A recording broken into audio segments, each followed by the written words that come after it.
Reverse engineered from captured Terran droids during the Ruusan conflict, the Khar'Tor Empire's BD-3 combat droid quickly demonstrated their lethality near the end of the Ruusan conflict, the Killigan Civil War, and the numerous pirate raids it participated in, marking them with a terrifying reputation on any battlefield they appear.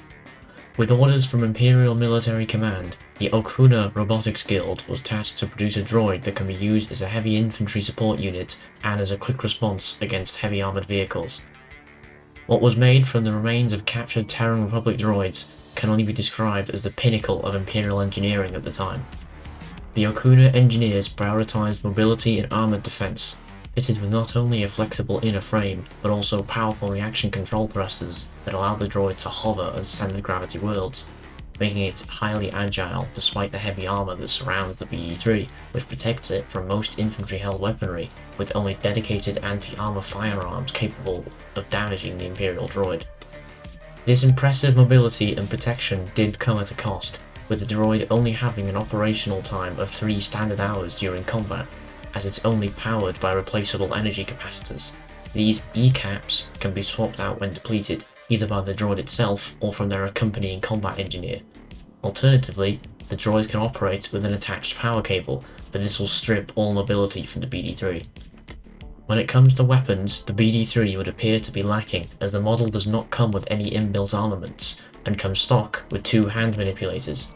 The engineers at Okuna Robotics Guild were solely focused on the droid itself, and outsourced specifically made weapons for the droid to the Private Arms Manufacturing Company, a company famous in the production of all small arms for the Khar'Tor Empire. The PAM company was quite eager in testing out heavy infantry weapons and attachments for the battle droid, not only providing them with handheld weapons, but also requesting additional attachment points at the back of the droid for more part options, a suggestion that Okuna was more than happy to comply with. The first attachments were a pair of large E-caps, granting the droid an additional 10 hours of power reserves, a well-received upgrade that allowed the droid to participate in additional work duties instead of being in standby and recharging constantly. The BD-3 can be equipped with 2 back-mounted 9mm Vulcan guns, used both as a close-range anti-aircraft deterrent or as a devastating anti-infantry tool. However, the limited traverse range, small amounts of ammunition, and the difficulty of reloading has detracted from the weapon's usefulness. The more popular back-mounted weapons are the missile launcher pods, each carrying 20 Seeker-type missiles, having a much longer range for anti-air operations and capable of dealing with light armoured ground targets. The true firepower of the BD-3 is in handheld weaponry, with the most impressive being the 40mm cannon, providing light artillery or direct fire against ground targets at a range of 850 meters. To aid in anti-infantry work, a pair of 9mm Vulcans are attached to a small shield casing. Being mounted on the arm allows for more accurate targeting and easier reloading. The PAM spared no expense in arming the BD-3 with a wide range of weapons, from a 9mm semi-automatic handgun with the addition of a heat blade knife, which can be used as a short bayonet or a conventional handheld knife, to a more standard loadouts for the droid consisting of a 15mm railgun, a semi-automatic firearm that can launch a tungsten round at a speed of 1.3 km a second, often deployed against other drone units in mid-range engagements. For defensive purposes is a large shield made of layered steel-carbon composites and heat-resistant silica-ceramic plating, perfect against small infantry and laser weapons. The shield also comes in a smaller size. While offering less protection, it is significantly lighter and doesn't hinder mobility as much. PAM engineers predicted that combat with other droids would be a possibility and constructed a heat sword, an emergency weapon for when the droid runs out of ammunition. However, Imperial engineers and programmers altered how the BD-3 could use the sword.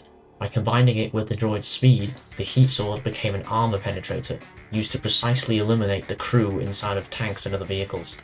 All of these parts and weapons can be modified to whatever the mission requires, and has elevated the BD-3 into a versatile combat unit for the Imperial Army and the Protectorate Defense Forces, becoming a bane of pirates, rogue mercenaries, and eventually to the Terran military. BD-3's legacy does not end as a tool of war, as the droids started to display signs of intelligence that surpasses their original programming after the arrival of an unidentified ship. From advanced problem solving to making decisions that weren't part of their orders, an investigation led to an unseen addition to the BD-3's base code, a self-learning algorithm that slowly mutates itself into a sort of artificial intelligence based from the droid's memory and experiences.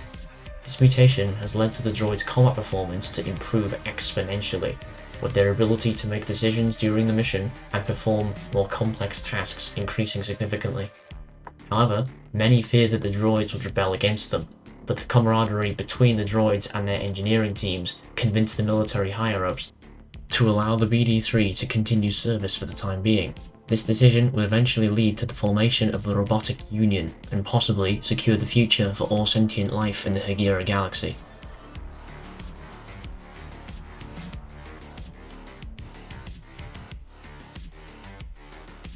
Like and subscribe for more from the archives.